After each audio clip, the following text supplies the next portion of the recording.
The Stainforth and Keadby Canal is a navigable canal in South Yorkshire and Lincolnshire, England. It connects the River Don navigation at Bramwith to the River Trent at Keadby, by way of Stainforth, Thorne and Ealand, near Crowle. It opened in 1802, passed into the control of the River Don navigation in 1849, and within a year was controlled by the first of several railway companies.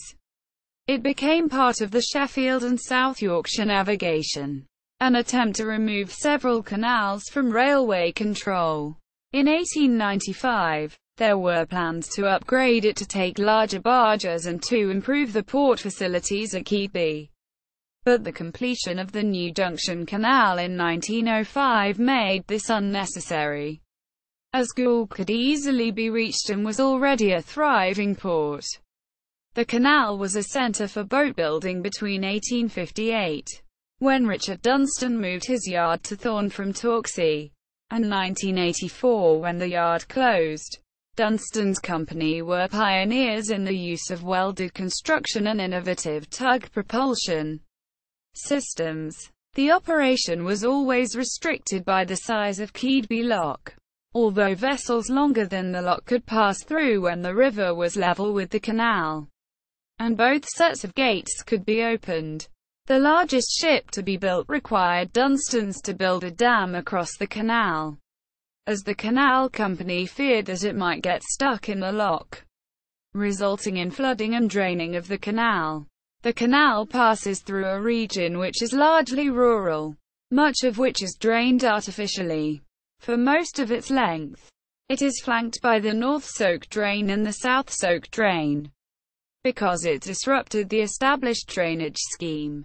Thorne Moors lie to the north and Hatfield Chase lies to the south, until its demise in 1966. The canal was crossed by the Axholme Joint Railway at Ealand. The swing bridge was retained for several years after closure, so that stators from the nearby Keadby power station could be taken away for repairs, as there were no road bridges which could support the weight. History. The River Don, which flows through Sheffield and Doncaster, had originally split into two channels below Stainforth, one of which emptied into the River Trent near Adlingfleet, close to its junction with the River Ouse, while the other headed north to join the River Aire near Rawcliffe. Following the work of the Dutch drainage engineer Cornelius Vermuyden to drain Hatfield Chase, the Adlingfleet outlet was closed off, and the channel to the River Aire, passing through Newbridge, was improved to take all of the flow. The scheme was not entirely successful, and after severe flooding near Sykehouse, Fish Lake and Snaith, accompanied by riots, a new channel was cut between Newbridge and the River Ouse near what became Goole. The old course of the Don gradually silted up. Navigation on the Don was improved by the construction of cuts and locks, with the lowest lock situated at Stainforth. From there to the Ouse, boats used the Dutch River Vermuyden's artificial drain, which was hazardous due to its fast flows, its tides and its shallowness at times. The idea of reconnecting the Don to the Trent was first raised in 1763, when James Brindley assisted the manager of the River Don navigation to survey a route for a canal. To do this, in 1772 a second survey was made, this time by John Thompson, the Don navigation's engineer, for a canal from Stainforth to Althorpe, some 1.5 miles, 2.4 kilometres, above Keadby on the River Trent. An agreement to build the canal, which would have had 3 locks and cost £14,614, was reached, but no further action occurred. The plan was revived in 1792, by which time the cost had risen to £24,200, and an Act of Parliament to authorise the work was obtained in 1793. This allowed the Stainforth and Keadby Canal Navigation Company to raise £24,200 by issuing shares and a further £12,000 if necessary. Work began at the Keadby end in late 1793. A second act, obtained in 1798, allowed the company to raise an additional £20,000 from shareholders, instead of the original £12,000, and to raise £10,000 by mortgage. The canal opened without ceremony in early 1802. The canal had a lock at Thorne and another where it joined the River Trent at Keadby. This lock had 4 sets of gates, so that it could be used whether the level of the river was higher or lower than that of the canal. It could take keels up to 81 by 22.5 feet, 24.7 by 6.9 meters, which could carry up to 200 tons. Development. In 1828, there was a proposal to build a canal from West Stockworth on the River Trent to the River Don at Doncaster, which would have bypassed the Stainforth and Keadby. There was also a plan for a lower Don bypass, to connect direct to the Goole Canal, avoiding the difficult Dutch River. Neither scheme progressed any further, but the Keadby end of the canal was improved, and a new deep-water jetty was constructed on the Trent in 1833. Traffic improved, with boats using the canal as an easier way to reach the Don than the Dutch River. The Don Navigation Company then proposed a new canal from Stainforth to the River Ouse at Swinefleet in 1836. They needed to buy 2 miles, 3.2 kilometers, of the Stainforth and Keadby from the Don towards Stainforth, and started to negotiate. While applying for an Act of Parliament, the Stainforth and Keadby opposed the bill, and an agreement was reached in May 1836 that the Don would buy the whole canal for £48,000. A bill to authorise the sale was opposed by some of the Stainforth and Keadby shareholders and was rejected by the House of Lords. After several more abortive plans at amalgamation, where the Stainforth and Keadby pulled out at the last minute, agreement was finally reached, and the Don Navigation took control of the canal on 1 January 1849. A year later, it became part of the South Yorkshire Railway and River Don Company. After the Don Navigation and the Doncaster and Goole Railway Companies merged, under an Act of Parliament of 1874, the South Yorkshire Company was absorbed into the Manchester, Sheffield and Lincolnshire Railway. Despite the railway competition, traffic levels remained healthy, with the waterways carrying a total of 982,000 tons in 1878. But there was a growing dissatisfaction with the situation, particularly the high tolls compared to the railways, and the refusal to allow steam haulage, which had been in use on the neighbouring Arun Calder navigation for over 50 years.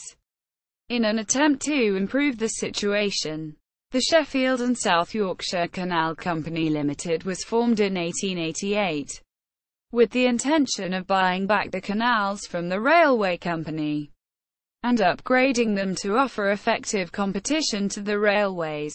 As a result of their efforts, the Sheffield and South Yorkshire Navigation Co. was created by an Act of Parliament dated 26 August 1889, with powers to raise £1.5 million to purchase and improve 4 canals. These were the Sheffield Canal, the River Don Navigation, the Durn and Dove Canal and the Stainforth and Keadby Canal. The intention was to upgrade the Don and the Stainforth and Keadby to take 300 to 400 ton barges, to investigate the use of compartment boats, and to build a new port facility at Keadby, where coal could be transshipped to seagoing vessels. Negotiations with the railway company were long and bitter, and the navigation company only managed to raise £625,000 of the £1.14 million purchase price, with the result that although ownership of the waterways was transferred to them, the railway company still nominated 5 of the 10 directors, and thus retained significant control. During the protracted negotiations, the company had also been talking to the Eyre and Calder about compartment boats, which resulted in a proposal to jointly fund and build a canal from Bramwith to the Eyre and Calder. The 5.5-mile, 8.9 kilometers, new Junction Canal was authorised in 1891, and finally opened in 1905. This removed the need to build a new port at Keadby, and the planned upgrade to take larger vessels was also shelved, because the company were unable to raise significant working capital. Despite the lack of investment and the difficulties of the First World War, the waterways were still quite busy, with traffic recovering from 381,727 tons in 1926, the year of the general strike, to over 800,000 tons in 1937. Bramwith Lock, the first on the Stainforth and Keadby, was lengthened in 1932, and a new colliery lay-by was constructed to enable compartment boats to reach Hatfield Main. Colliery Stainforth Lock, which connected the canal to the River Don, was closed in 1939. The winter of 1947 was particularly severe, and the Stainforth and Keadby was closed for a period due to ice. After the Second World War, the canals of the Sheffield and South Yorkshire navigation were nationalised on 1 January 1948. Together with most other operational canals in Britain, they were initially managed by the British Transport Commission, but control passed to British Waterways with the passing of the Transport Act 1962, which also disbanded the Transport Commission.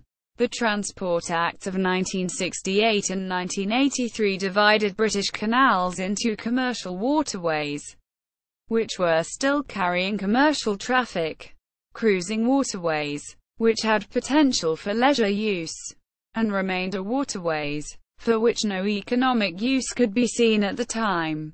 The Stainforth and Keadby was designated as a commercial waterway, and traffic was restricted to working boats carrying freight. With the steady demise of freight traffic, British Waterways encouraged the use of the canals for leisure cruising, walking and fishing, and later recognised their environmental value.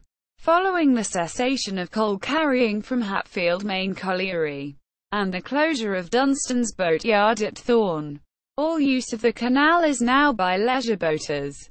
A further change of ownership took place in 2012 with the creation of the Canal and River Trust, which took over all of the assets of British Waterways. Boatbuilding. Large numbers of boats were built beside the Stainforth and Keadby Canal. Richard Dunston set up a boatyard at Thorne, on the north bank just below the lock, in 1858. After selling his previous boatyard at Torksey, he initially constructed clinker-built sailing barges, capable of carrying up to 80 tons. The boatyard was fairly self-contained, using timber which was grown locally and was sawn by hand at the yard. It included a rope walk, which made ropes for many industries in the locality, as well as for rigging of the boats, and supplied sails, masts and chandlery to much of the Humber region.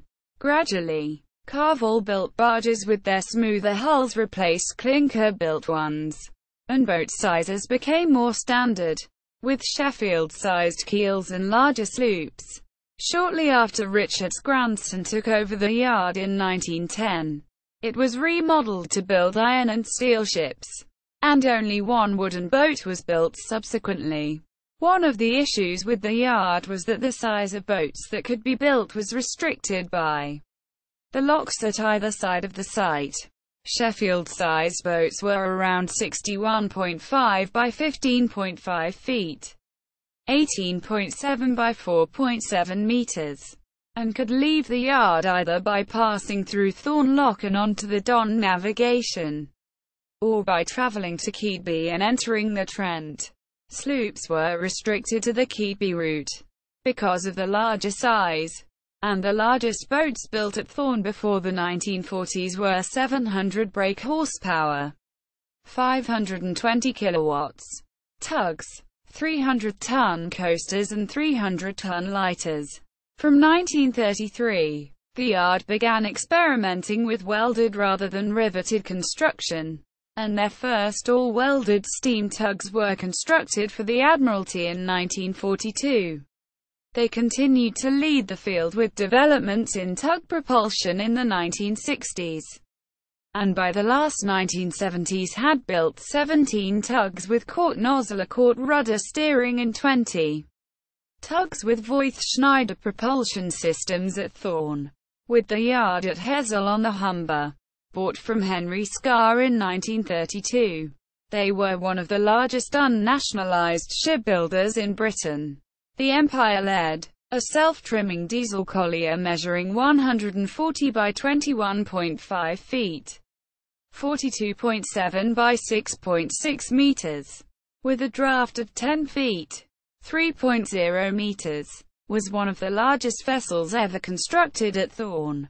It was built for the Admiralty in 1943 for use in Bristol area, delivering coal to power stations.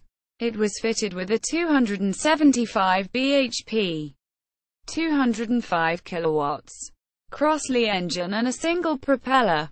Keadby Lock is much shorter than the ship, and so it had to sail through when the river made a level with the canal, and both sets of gates could be opened at the same time.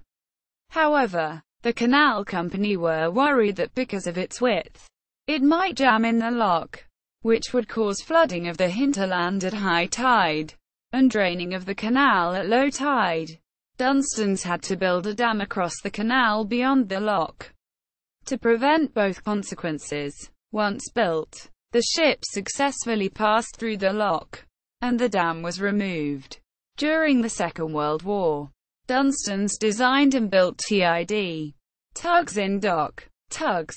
They were constructed from 8 prefabricated sections, manufactured by companies who were not normally involved in shipbuilding. The sections weighed less than 6 tons, with a maximum size of 10 feet, 3.0 meters, by 17 feet, 5.2 meters, by 13 feet, 4.0 meters, and were delivered by lorry to the yard. There they were joined together by welders, many of whom were women, and fitted with steam engines. The first TID tug was completed in February 1943, and for more than a year, one left the yard every 5 days. In the early 1980s, there were still 80 workers involved in construction work at Thorne, and 15 other staff. A total of 1358 vessels were built there between 1932 and the end of shipbuilding in 1984. The yard closed completely in 1987, and had been cleared by 1993. Subsequently, it has become a housing estate, where a number of the roads reflect the former use of the site, including Capstan Ropeway and Dunston Drive, although the spelling of Dunston is not quite the same. Route. The Stainforth and Keadby follows a fairly direct course from west to east, running for 14.9 miles, 24.0 kilometers, from Bramwith Junction, where it meets the new Junction Canal and the River Don navigation, to Keadby Lock, where it joins the River Trent. There is a lock at both ends and one part way along at Thorne, which is smaller than the other two. Maximum boat sizes over the entire canal are 61.7 feet, 18.8 meters, long by 17 feet, 5.2 meters, wide. Boats can draw 7.25 feet, 2.21 meters, and headroom is restricted to 10.9 feet, 3.3 meters. The new Junction Canal and the Stainforth and Keadby Canal leave the end of the River Don navigation, and both head broadly northeast. But whereas the new Junction Canal continues in a straight line for its entire length, the Stainforth and Keadby gradually turns to the east. Shortly after the junction, Bramwith Lock lowers the level of the canal. The River Don, after flowing under the new Junction Canal, joins the canal and continues close to the north bank for several miles. Bramwith Swing Bridge is the first of several swing bridges, most of which are operated by boaters. The tiny village of Kirk Bramwith is just to the north of the canal and river. Its notable buildings include the Church of St. Mary, much of which dates from the 14th and 15th centuries, with a 12th century southern doorway. The building is a Grade II * listed structure. The hamlet of South Bramwith lies to the south, with Bramwith Hall, a Grade II listed 3-story, 5-bay 18th century country house, which was rebuilt in the early 19th century, situated close to the canal. The canal passes to the north of Stainforth, where there is a fixed bridge. A basin, with its former connection to the Don, is now used as moorings by Thorne Cruising Club. This first section is now generally considered to be part of the Stainforth and Keadby Canal, although it was originally part of the Don navigation as far as Stainforth Lock. After a large pipe bridge, the canal widens to form a loading bay where coal from Hatfield Main Colliery was transferred to barges. A railway, which has now been dismantled, connected the site to the mine. About 1 mile, 1.6 kilometers, from Stainforth, the Don turns towards the north, while the canal continues to the east, passing under the M18 motorway. As it approaches Thorne, it passes under the Sheffield to Hull Railway near Thorne North Railway Station. Immediately beyond the bridge is Stannerlands Marina, followed by Thorne Lock, with a swing bridge crossing its head. The canal turns briefly to the south, to pass under the A614 road and the Doncaster to Cleethorpes Railway near Thorne South Railway Station. The railway remains close to the northern bank for most of the way to Keadby. There is another marina near Wykewell Lift Bridge, and after Moore's Swing Bridge, the canal crosses open countryside. The land besides the canal is low-lying, and there is evidence of strip farming, with a series of farms each with a long thin strip of land behind it. In this case the strips were 1 acre, 0.4 hectares. Strips, approximately 220 by 22 yards, 201 by 20 meters in size. The land is crossed by drainage ditches. To the north are those of Thorne Moors, while to the south, the drains include Boating Dyke, which was used for the export of peat during the 17th and 18th centuries. The network of peat canals were largely destroyed by the cutting of the canal in 1802, and Boating Dyke now feeds into the North Engine Drain, which crosses Hatfield Chase and discharges into the River Trent at Keadby. After Moore's Swing Bridge is a long straight stretch, with the railway on the north bank. The North Soak Drain and South Soak Drain flanked the canal on both sides, and were built because the canal disrupted the natural drainage of the area. Near to Croco Moor Swing Bridge was Medge Hall Peat Works, which exported peat from the moors by railway until it was closed in 1966. Just before Godnow Swing Bridge, the Northern Soak Drain crosses to the north side of the railway. As the canal approaches Ealand, there are some large lakes to the north, which are now used for sailing. Crowle Bridge carries the A161 road over the railway and the canal, and Crowle Railway Station is sandwiched between the canal and the North Soak Drain. A little further east are the remains of Crowle Railway Bridge. It carried the Axholme Joint Railway over the canal, and consisted of 4 arches built from bricks, with a central swinging section to allow keels to sail along the canal. The bridge was retained after the railway was closed in 1966, because stators from Keadby Power Station were too heavy to be transported over the A161 road. Bridge. The stators were carried by road to Ealand, loaded onto the railway, and crossed the bridge to Belton, where they were transferred back to a road vehicle. The process became unnecessary when Lindsey County Council rebuilt the A161 bridge in 1970, and the railway bridge was demolished in 1972. On the outskirts of Keadby, there are two more bridges. Vaison Swing Bridge is a conventional swing bridge, but the railway crosses to the south side of the canal on a sliding bridge. The bridge deck is only around 2 feet (0.6 meters) above the level of the water. When boats need to pass, the deck is winched sideways and clears the waterway because it crosses it at an angle. The bridge was built in 1925-26 and rebuilt in 2004, and is controlled from a signal box nearby. Beyond the bridge, Keadby gas-fired power station is located on the north bank. The final bridge is Keadby Swing Bridge, situated at the head of Keadby Lock. The lock controls passage to the River Trent, which is tidal at this point, and it therefore has 4 sets of gates. The main structure of the lock dates from the opening of the canal, and is Grade 2 listed. The gates and sills were replaced in 1932. There are wharves on the river for larger ships, and Keadby Pumping Station is situated just to the south.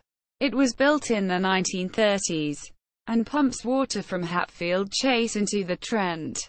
Since 1945 it has also dealt with water from the North and South Soak drains.